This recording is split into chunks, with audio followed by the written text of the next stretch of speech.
week now, we've been seeing on our television screens, our computer screens, on the front pages of our newspapers, on covers of magazines, those heartrending pictures of the people of the Tohoku area, the northeastern part of Japan. A series of catastrophes. First, the earth shakes, and we saw buildings shaking, chandeliers going back and forth. And then we saw the sea rise and come rolling in, and then start devouring the houses, and the cars, and the boats, and grinding them up. And people have been engulfed in that as well. And then that's followed by damages at the nuclear power plant in Fukushima, and the threat of nuclear radiation. One horrific event after another. It's unrelenting. Thousands of people lost their lives. Thousands more are still unaccounted for.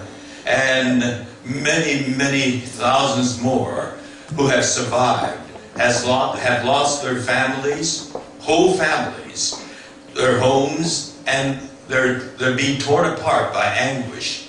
And yet, they exhibit such, the Japanese word is gaman, to be able to endure with fortitude and with dignity and with consideration for others, to work as a community under these crisis conditions. It's really inspiring, and it's got to move us all to reach out and help. At a time like this, we are all members of the human race. I made a PSA immediately after the horrific events, saying that at times like this we are all Japanese. But we have to respond at a time like this as human beings. And people have been responding. And thank you all very much for your contributions. You know, $10 to some people may not be much, but to other people it is an awful lot. It's not the quantity or the amount, but the amount of heart that's behind it. And so please give as generously as you can. Corporations and very wealthy people have given enormous amounts, which is desperately needed there. But every amount, $10, adds up, and it makes a huge difference. So please, with your big heart, give as much as you can.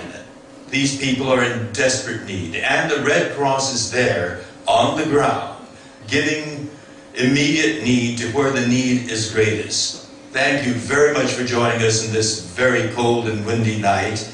But think of the people that are there in the bitter cold winter. It snowed there a few days ago. Without their homes, we go back to our homes. Without their families, the anguish is horrific that they're going through. So please be as generous as you can. And thank you, Kate, for organizing this. And thank you, Verizon, for your very generous gift. Thank you all.